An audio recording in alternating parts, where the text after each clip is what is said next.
The next presentation is on ethical consideration of social interaction in the metaverse. And there is a series of authors, because this was one of the papers that we accepted because we make a call for contribution. And so it was accepted with your joint contribution. So thank you very much. And so the floor is yours, Michele Barbier and Ferran Argelaguet. Okay, so hi. So I will do this presentation together with Michele. So the goal of this presentation was also to let's say to start some discussion of an ongoing project that started a couple of months ago, in which the goal, as it's written on the title, is to basically to assess the ethical considerations of the social interactions in the metaverse. So the fact that Anatole had a presentation about avatars before, it makes my life much easier, because here you can imagine the same context as Anatole presented, but in this case, instead of being alone in the virtual environment, you are sharing it with other people. And this raises other types of concerns, both from a methodological perspective, so what type of experimentation we can run on these environments, and also how the knowledge that could be generated in such a project could be transposed to, for example, some actual metaverse, so within quotes. So just to provide a bit of context, so let's see if this wants to work. So I guess that you have all heard about the, I don't know why it doesn't want to switch. Okay, because I have some videos.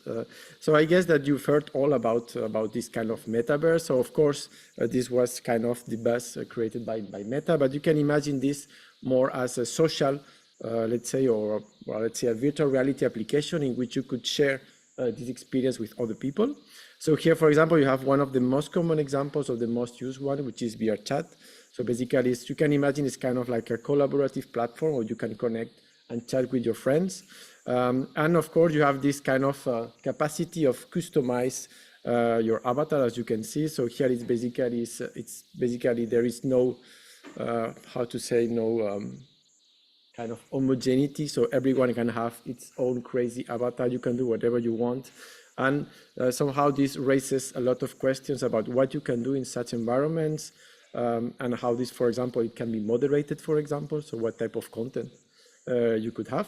But of course, this is more like this kind of social XR, but you can also imagine a metaverse more from more, let's say, more professional or more like application-driven example. So in this case, you can consider that this is also a metaverse, so it was just a meeting. This was a meeting for a European project which we are involved in the team, which is Guest XR, in which they share one kind of joint meeting in a VR environment. So this meeting lasted for 1 hour, so everyone were immersed in this meeting for 1 hour. But of course, you can have much more, let's say, other types of metaverses, so to speak, which could be extremely diverse depending on your application. So you could have, like, you can imagine an industrial application in which different employees of the same company wants to address, explore some simulation, or want to collaborate in some collaborative design. So this kind of shows also the capacity or the variety that these environments can have. Although, I mean, it's kind of clear that at the moment, most of these type of environments are mainly, or the most popular ones are these that are more from the entertainment perspective.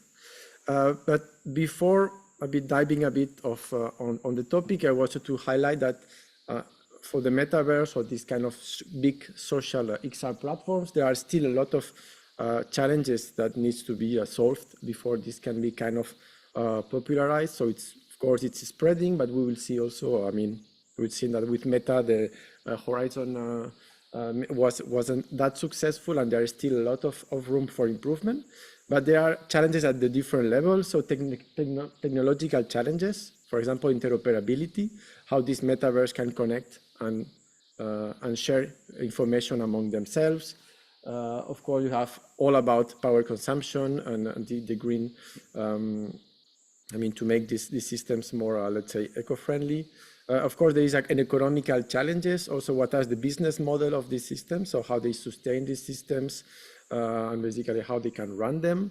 Of course, it poses a lot of questions. I mean, we discussed a lot this morning about RGPD, about regulation. So of course, there is a lot of, let's say, challenges in privacy and security. I mean, in the metaverse or in this kind of social XR platform, you can track everything because everything is numerized. So it's not that when you put sensors in the room to see what's happening.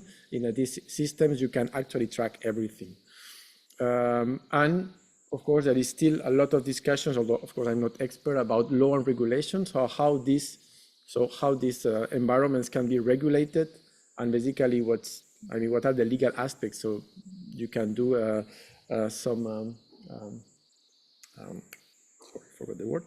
I mean, you can make any crime in this environment. So what are these regulations? And finally, there is also a huge challenge regarding the social impact that such systems can have.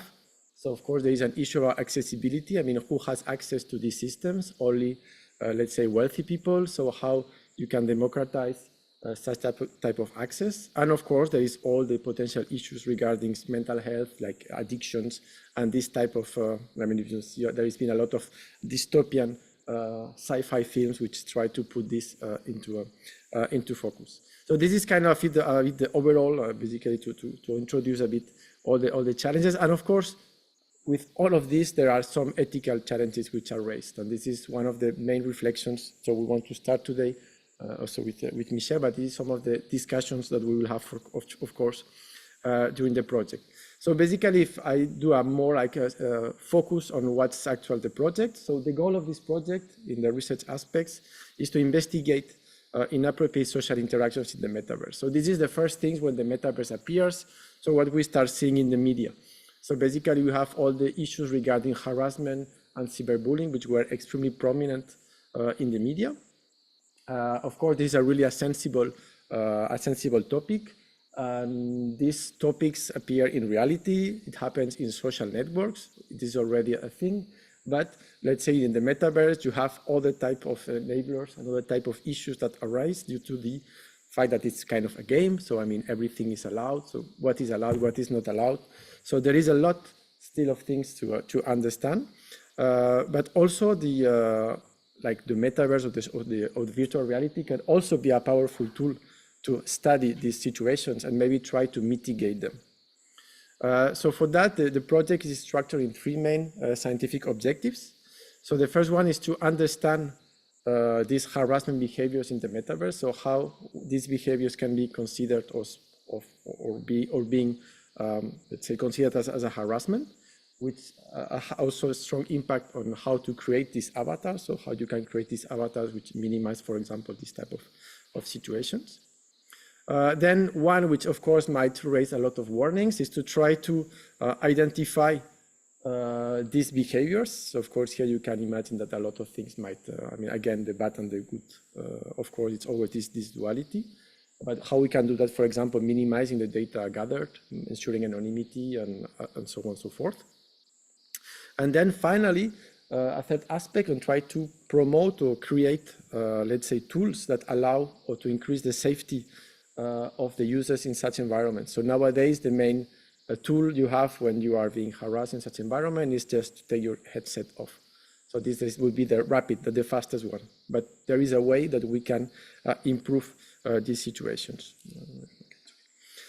So then I also want to just to highlight also to give you some ideas and maybe to have a more interesting discussion afterwards. So some examples that we've been doing already in the project or in the teams.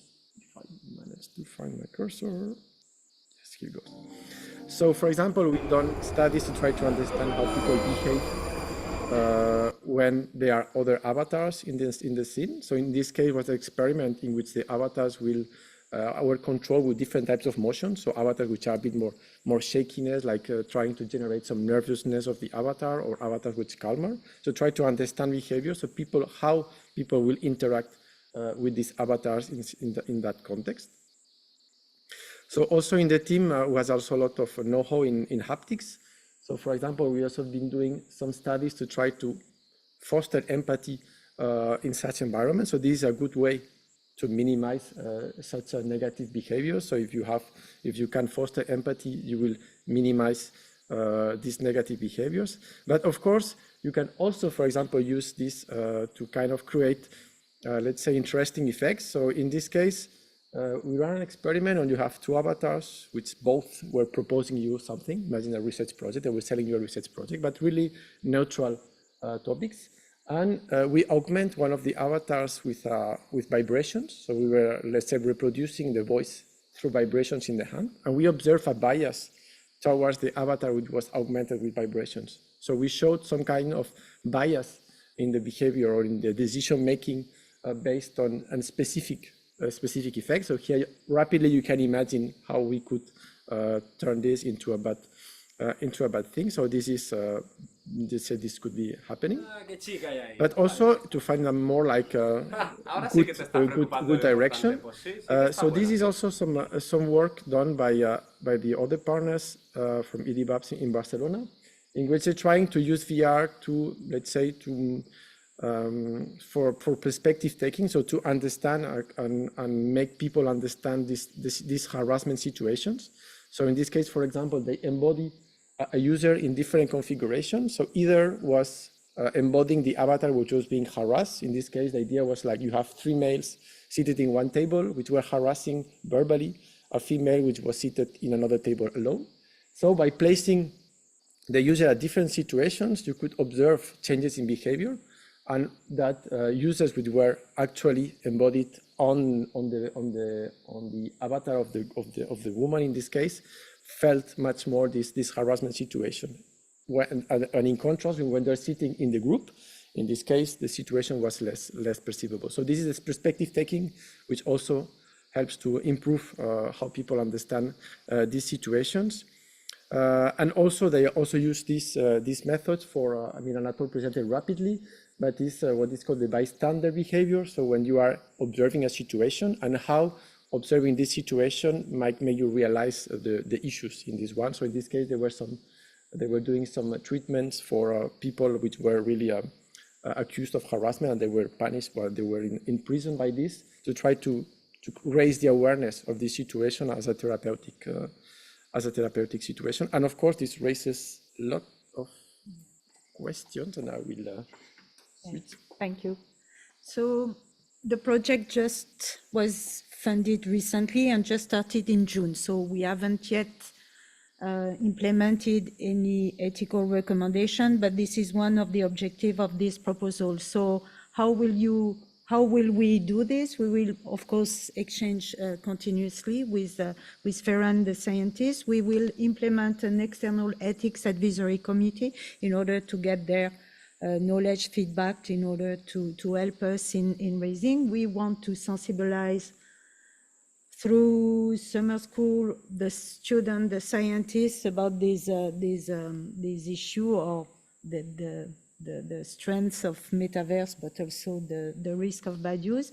Of course, sensibilization, the society and user, and the white paper. But because we haven't started anything, I would like to address or to raise two questions that when I started to be interested in the topic, it's the concept and the identity and the legal dimension, but also the cultural approach.